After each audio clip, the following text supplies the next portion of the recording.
Graças a Deus, estamos ao vivo, gente, aqui, através dos estúdios aqui da Rádio Tamandaré, ao vivo, tá certo? E você é meu convidado para essa ministração, essa palavra para a sua vida, tá bem? Olha, o título da nossa mensagem de hoje é Como Viver Bem em Toda e Qualquer Situação.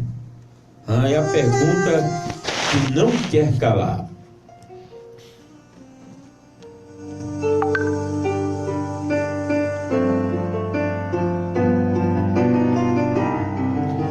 Graças a Deus, olha, descubra o segredo para lidar com a adversidade e a prosperidade. Eu não estou dizendo isso por me sentir abandonado, pois aprendi a estar satisfeito com o que tenho. O apóstolo Paulo, ele descreve em Filipenses, capítulo 4, versículo 11, o seguinte, preste bem atenção: aprendi o segredo de me sentir contente em todo lugar, em qualquer situação, quer esteja alimentado ou com fome, quer tenha muito ou tenha pouco, com a força que Cristo me dá, posso enfrentar qualquer situação. Aqui o apóstolo, ele descreve, os altos e baixos da vida de qualquer pessoa, tá? Todos passam por momentos assim. Essa mensagem vale para qualquer um, para qualquer circunstância. Serve para quem a vida vai de vento em popa, como também para aqueles que estão como discípulos, sofrendo os reveses, dos ventos contrários. Enfim, vale para quem está bem e para quem está mal, para quem está com uma conta rechonchuda no banco, para quem está com a conta no vermelho, tá? Para quem tem e para quem não tem. Então essa mensagem é endereçada a você que está assistindo, que está ouvindo agora. Não há como escapar. Tem gente que não consegue lidar com a prosperidade, se torna presunçoso, altivo, indiferente, avarento. Outros, por sua vez, não conseguem conviver com a escassez, com a adversidade, se desesperam, Gente, murmuram, desviam, se precipitam e etc. Veja, por exemplo, Noemi. Lembra dela? A sogra que com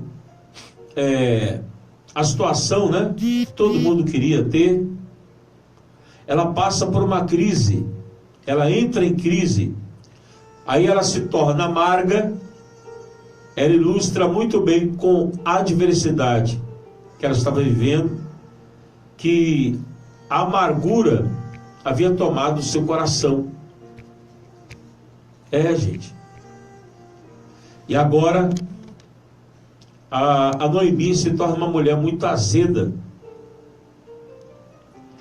Se você souber lidar com a situação, com a adversidade, ela pode não afetar você. Você sabe que outro caso que eu observo em relação à prosperidade é Ló. Quando as riquezas aumentam, acabou se separando do seu tio e, consequentemente, de Deus. Fez uma escolha estúpida e acabou perdendo tudo que tinha, indo morar no fundo de uma caverna. O livro de O Peregrino, você pode dar uma olhadinha, de John Bunyan. Lá exemplifica com muita propriedade o comportamento de alguns cristãos. Como assim, pastor? Que não conseguiam viver no vale da adversidade, tá? E outros que não conseguiam se adaptar no monte da prosperidade. Então, diante desse dilema, por muitas vezes, muitos momentos, nós podemos observar, gente, que existe um dilema. Muitas vezes podemos não evitar uma ou outra situação. Eu aprendo com Paulo, um homem que ao escrever essas palavras, ele não estava em um gabinete pastoral, com ar-condicionado, tá? Com equipe de redatores, trabalhando por ele. Ele estava numa masmorra lá em Roma. Gente, viver bem na prosperidade é bom. Viver na adversidade é ruim. Abaixo está aí a situação que muitos vivem, né? Uma vida adversa. E em cima está a vida também que muitos vivem de prosperidade. Em qual extremo você está? Qual o local que você se encontra? Por cima, está tudo bem? Ou você está por baixo? O pastor está indo muito mal. Nós temos que aprender a viver bem, igual Paulo falou. Dá uma olhadinha de novo aí, Filipenses. Volte para o texto, por favor. Isso é muito forte, gente. Paulo viveu os dois lados da moeda. Pastor, e o senhor? Não me pergunte. Algumas pessoas me perguntam: puxa, pastor, o senhor só vive alegre, animado. Eu sou um mero mortal, viu? Sujeito a trancos e barrancos. Em alguns momentos da minha vida, gente, me deparo com situação que dá vontade de jogar tudo pro alto. Mas nós temos que aprender a lidar com essa situação, tirar proveito dessa situação. Nós temos que aprender a administrar. E aqui no capítulo 4, tá? Dá uma olhadinha, o versículo é o de número 11. Olha o que diz aqui.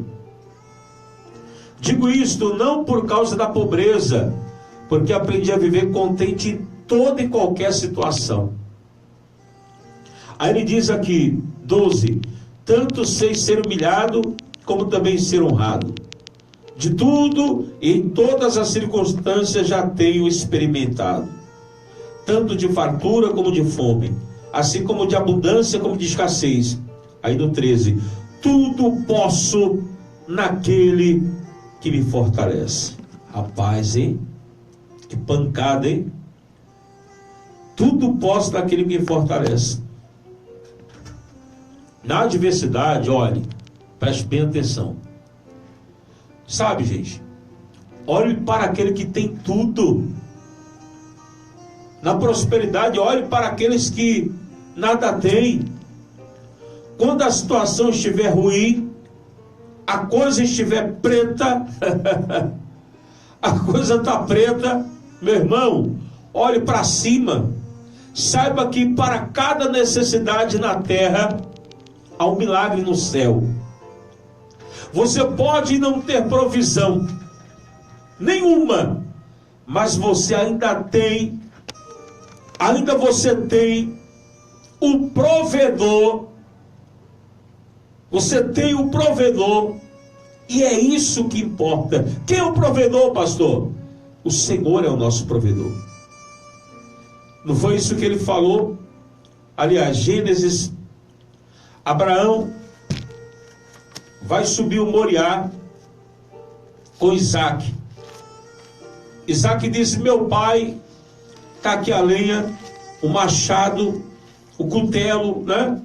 Está aqui o fogo, tem tudo. Mas cadê o cordeiro para o holocausto, meu pai?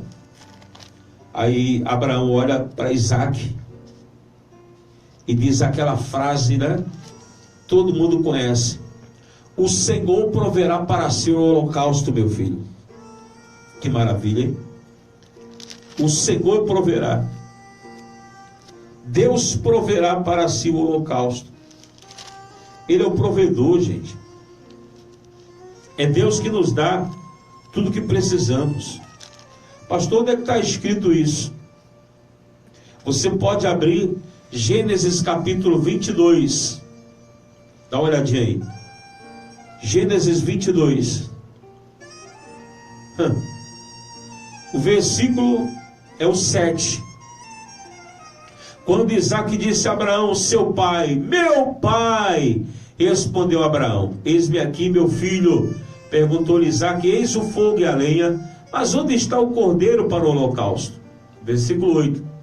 Mas respondeu Abraão, Deus proverá para si, meu filho, o cordeiro para o holocausto. E seguiam ambos juntos. Ele é o provedor. Ele tem tudo que você precisa. Ele tem tudo que você deseja para uma vida próspera, para uma vida abençoada. Deus tem, sabe, o dinheiro para as dívidas, para você sair do caos, para você sair da vida adversa, para você mudar a sua história. É fácil crer em Deus quando tudo está mal? Lógico que não. Quem falou para você que seria fácil? Não é fácil não, gente.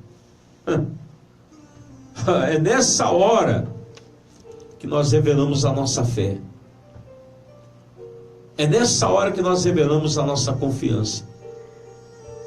Sabe? Provedor é o Senhor que tem tudo que precisamos. Talvez você esteja a ponto de perder casa, bens, amigo, família, casamento. O seu Isaque. O seu Isaque, o seu sorriso, a sua alegria. Tem gente que diz, pastor, eu estou perdendo tudo. Abraão ia perder Isaque, né? O nome Isaque significa sorriso. Ele ia perder o sorriso, a alegria dele. Ele estava a ponto de perder. Mas ele acreditava que Deus sempre tem algo para nos dar. Deus não quer tirar o que você tem, Ele quer dar o que você não tem. Talvez te falte alegria, regozijo, paz. Mas Deus é fiel para dar. Gente, quando nossas forças chegarem ao fim, as do céu começarão a operar, e você se surpreenderá com o milagre. Sabe? Aqui você observa o seguinte, dá uma olhadinha. Subiram o monte, capítulo 22, versículo de número 9. Chegaram ao lugar que Deus lhe havia designado. Ali edificou Abraão um altar sobre ele, dispôs a lenha, amarrou Isaque, seu filho, deitou no altar em cima da lenha, estendendo a mão, tomou um cutelo para imolar o filho. Mas do céu bradou um anjo, ele disse, o anjo do Senhor, Abraão, Abraão! Ele respondeu, eis-me aqui. Então lhe disse, não estendas a mão sobre o rapaz, nada lhe faças, pois agora sei que temos a Deus, porquanto não me negaste o filho, teu único filho. Aí diz aqui no versículo 13,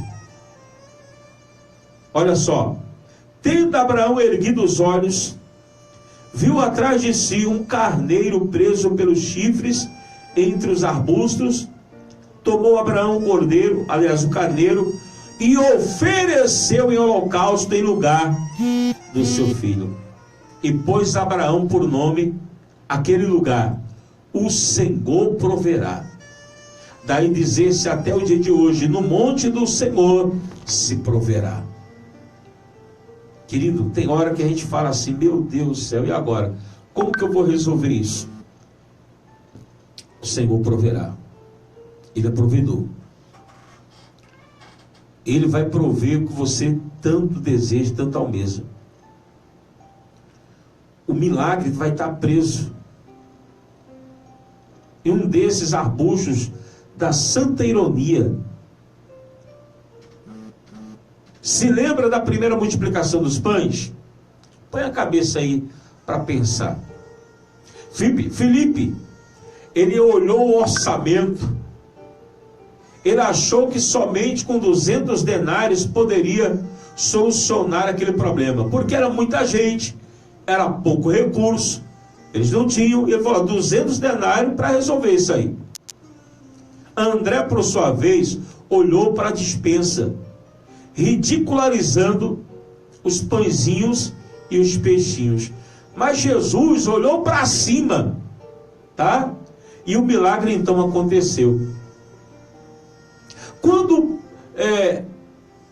observamos, gente, aquele momento de Pedro, lá no meio da tempestade, olhamos para aquele que tudo pode, nós também somos capazes de realizar o impossível. Nós somos capazes de agora sair dessa situação difícil, sair dessa situação medíocre, sair dessa situação miserável, me perdoe a expressão, mas por meio da nossa fé. Se você estiver numa situação confortável, com tudo indo bem, as mil maravilhas, olhe para baixo, olhe para seu irmão, seu amigo, seu vizinho, seu parente, etc. Você sabe que a maioria dos crentes, me perdoe, a maioria, hoje está bem, aí se esquece de um dia de onde ele veio. Olha para as tuas origens, olha para onde você estava. Rapaz, eu fiquei chateado hoje não, ontem. Olha o que uma pessoa disse para mim, rapaz, deixa de ser besta. Tu vai fazer projeto, tu vai... Rapaz, esse negócio aí de sopão, esse negócio aí de entregar a Bíblia para as pessoas em praça, em presídio. Hoje dá um folheto, rapaz. Rapaz. Aí eu falei, rapaz, isso aí, tu nunca foi crente não, rapaz. Jesus multiplicava o pão para quem não tinha. Os discípulos disseram, despede dessa multidão, Senhor. Manda embora. Manda embora ele, Senhor, manda. Tu já leu esse texto?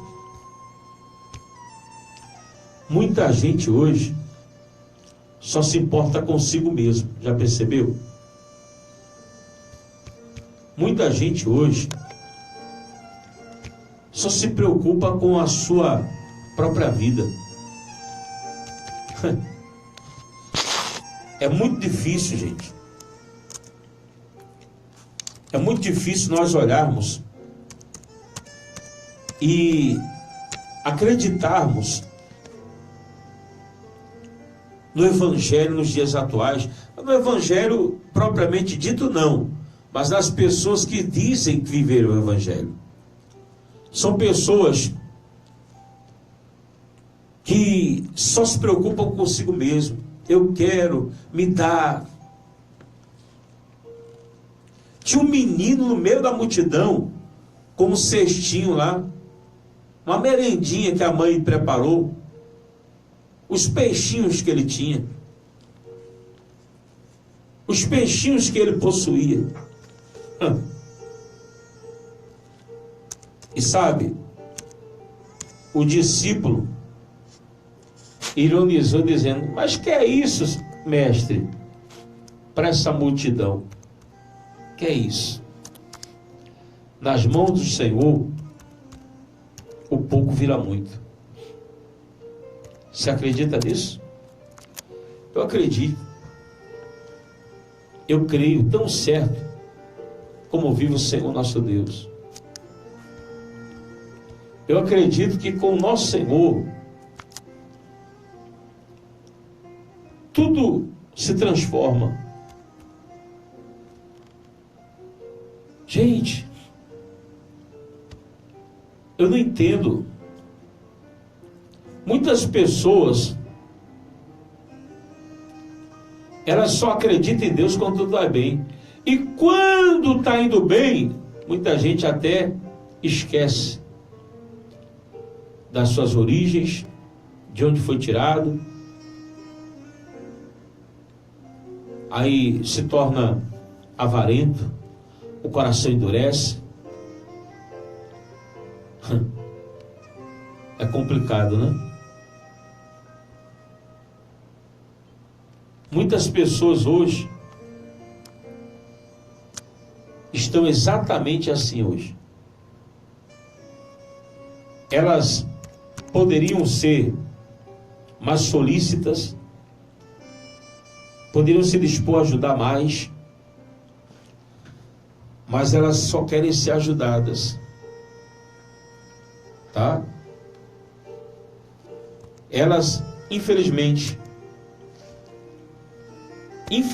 elas têm memória curta. Dá uma olhadinha, por favor, Evangelho de João, capítulo 6, o versículo de número 9. Não dá para entender, não. A pessoa, ela até pode, mas o coração dela é duro. O coração dela não se quebranta. Aí quanto mais ela quer, menos tem. Olha o que diz aqui. Capítulo 6, por gentileza, o versículo 1. Depois destas coisas, atravessou Jesus o mar da Galileia, que é o de Tiberíades. Seguia numerosa multidão, porque tinha visto os sinais que ele fazia na cura dos enfermos. Então subiu Jesus ao monte e assentou-se ali com os seus discípulos. Ora, a Páscoa, festa dos judeus, estava próxima. Então Jesus, erguendo os olhos, vendo que grande multidão vinha ter com ele, disse a Filipe: onde compraremos pães para lhes dar a comer? Mas isso dizia para experimentá-los. Sabe o que Jesus está experimentando hoje? Como é que vamos resolver isso com a obra? Como é que vamos cumprir com os compromissos? O pastor está aí falando desses projetos. Como é que a gente faz para ajudar? Aí o Senhor está provando teu coração. Respondeu Filipe: não lhe bastariam 200 denários de pão para receber cada um com seu pedaço. Um dos seus discípulos, chamado André, irmão de Simão, o Pedro, informou a Jesus: está aí um rapaz que tem 5 pães de cevada, 2 peixinhos. Ele trouxe até aparentemente uma boa notícia, só que ele ironiza. Ele diz assim, mas isto o que é para tanta gente? Olha só. Disse Jesus: fazer o povo assentar, pois havia naquele lugar muita relva. Assentaram-se, pois, os homens, em número de quase 5.000 homens, fora mulheres e crianças. Então Jesus tomou os pães, tendo dado graça, retribuiu entre eles, e também igualmente os peixes quanto queriam. E quando já estavam fartos, disse Jesus aos seus discípulos: recolhei os pedaços que sobraram, para que nada se perca. Olha a multiplicação. Quando nós somos igual aquele garoto, pegamos um pouquinho que temos e colocamos nas mãos de Deus. Isso aqui é para ajudar na obra. Aí Deus nos tira da escassez para nos colocar na bênção. Consegue entender? Você consegue compreender? Meu amigo, minha amiga dessa programação, examine, olhe para dentro de você. Pastor, eu preciso prosperar. O menino tinha um restinho lá, um pãozinho, 5 pãezinhos. Pouca coisa, rapaz. 2 peixinhos. Mas ele tinha um coração quebrantado. O coração daquele rapazinho, ele podia dizer: não, vou comer escondido. Ah, não. O milagre acontece quando, em meio à dificuldade, nós passamos a confiar no poder de provisão do Senhor. Querido, ajude as pessoas, as necessidades que você pode suprir. A gente às vezes tem poder de ajudar, de dizer assim: olha, fulano, conte comigo. Não precisa fulano te pedir não, gente. Vai e ajude. Tem gente que pode dar uma cesta básica, emprestar um trocado, ou dar mesmo. para quem realmente precisa, mas ela se omite. Lembre-se, é dando que se recebe. Na adversidade, coloque nas mãos de Deus o que você tem na obra, semeando, ofertando, dizimando. Prove a Deus. Ele diz: fazei prova de mim, diz o Senhor dos Exércitos, se eu não vos abrir a janela dos céus e não derramar bênçãos sem medidas. Na prosperidade, administre o que Deus colocou nas suas mãos. Ele prova. Na adversidade, não despreze o que você tem. Na prosperidade, não desperdice o que você tem. Quando aquela viúva estava para perder os filhos por causa da dívida que o marido dela havia deixado, essa é a herança, né, que o camarada deixou para ela. Olha a herança. Dívidas. Talvez a herança que deixaram para você é essa. Eliseu a fez olhar para o que ela tinha e não a ficar se lamentando pelo que ela não tinha. Ele disse: o que você tem em casa? Jesus também, quando no episódio da multiplicação dos pães, ele mandou que os discípulos olhassem para o que tinham, irmão. Jesus quer usar o que temos para dar o que não temos. Consegue entender isso?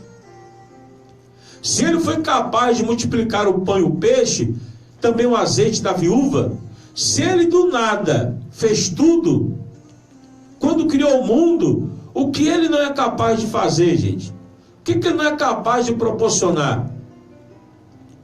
Eu me lembro de uma história que li em um dos livros do pastor Caio Fábio, A Mensagem ao Homem do Século XX. Ele relata um incidente, pastor Caio Fábio, da vida de um irmão que tinha um currículo invejável, desses que precisam de mais de uma folha, né, para preencher tudo que o camarada sabe.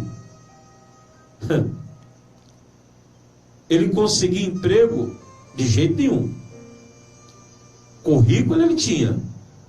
A situação ia se agravando, nada de serviço aparecer, até que um dia foi chamado para uma entrevista. Uma grande empresa. Lá, após ler e reler o currículo, o chefão disse: olha, seu currículo é realmente impressionante, mas nós só temos vaga para vigia. Olha a situação. Eu contei até uma história atrás, parecida com essa, aconteceu comigo, mas eu vou contar do pastor Caio. Rapaz, aquilo foi como um balde de água fria na cabeça daquele irmão. Mas ele se levantou, tirou a gravata, arregaçou as mangas, olhou com convicção para aquele chefe e disse, em alto e bom som: a vaga é minha, para ser vigia. O cara tinha capacidade, mestrado, pós-graduação, bacharelado, por aí vai.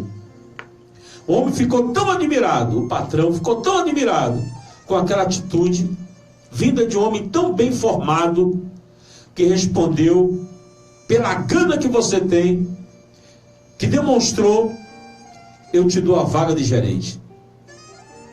Eu te dou a vaga de gerente aqui dentro. Pois um homem que, como você, intrépido, com esse olhar de trabalhador, de guerreiro, eu creio que você vai levar a minha empresa ao sucesso. Sem dúvida. Queridos, quando Jesus olhou para aquela multidão faminta, ele tomou o pão, aquilo que tinha no momento, não dava para ficar com muita conversinha não, gente. Não dá para ficar protelando não. Tem hora que a gente fica tentando arrumar desculpas. Não tenho oportunidades, ninguém me ama, ninguém me quer. Gente, se valorize. Você sabe qual é o problema do ser humano hoje? É exatamente achar que ninguém lhe dá oportunidade. A oportunidade quem faz é você. Não fique se desvalorizando, se sabe, se lamentando, torturando, falando um monte de coisa. Cara, amigo, amiga, meu irmão, minha irmã, se não deu para arranjar um emprego à sua altura, desça um pouco, pegue o que vier, não fique esperando mais não. Já na prosperidade, não desperdice o que você tem. Tem um pessoal aí, deixa eu falar, sabe, tem um pessoal aí, gente, que quando está com dinheiro, o dinheiro está sobrando, você sabe o que acontece? Começa a confundir desejo com necessidade. Começa a comprar coisa que não vai usar. Se torna um consumista. Joga fora aquilo que está novo para comprar outro. Vende o carro que tem para comprar outro que só mudou a cor da maçaneta. É ou não é? Porque, olha, saiu um carro novo, o 2017... E o cara com 2016 igual. Só mudou, meu irmão, o farol. É igualzinho. Só para ostentar. E vai desperdiçando. Vai desperdiçando. Eu estava contando para os irmãos, um tempo atrás, eu estava com um veículo. Um bom carro, estava um 2010, uma Export. Estava correspondendo aí os meus anseios. Só que eu tive que abrir mão para fazer um investimento na obra, investir em mim, investir na casa. Tem coisa que a gente tem que abrir mão. Peguei o inferior. Eu até falava um dia desses, dei umas dores de cabeça esses dias. Choveu muito aqui e terminou danificando. Eu mandei fazer o serviço. Deu problema de novo. Mas é aquela. A gente tem que aprender, gente, a ter os pés no chão. Não adianta abraçar o mundo com as pernas. Nada pode ser desperdiçado. Imagine só. Lembra de Jesus? O que sobrou ele mandou juntar. Põe aí no cesto. Deu 12 cestos cheios. Na adversidade, não fique ansiosa. Ah, o emprego não vem, a porta não abre. Eu já passei por isso, gente. Pastor, o senhor passou e ainda passa? Passo. Eu tenho sonhos que não conquistei. Cuide para você não ficar ambicioso. O ansioso é aquele que teme que nunca terá o suficiente. Já o ambicioso acha que o que tem não é suficiente. Irmão, se você está numa pindaíba danada, essa é a palavra,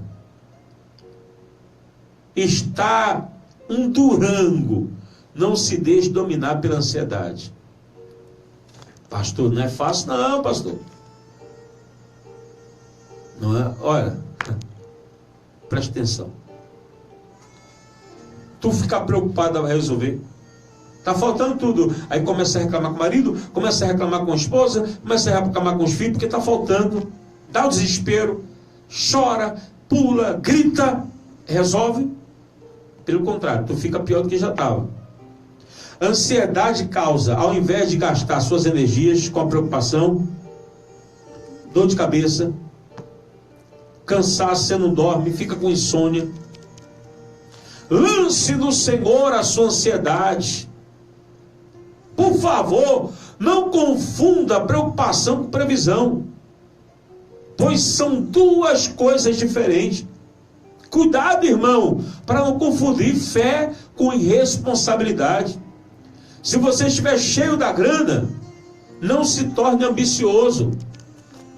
Não queira ter mais do que já tem, pois você pode perder o que tem. Lembre-se que o dinheiro é um ótimo empregado, mas é um péssimo patrão.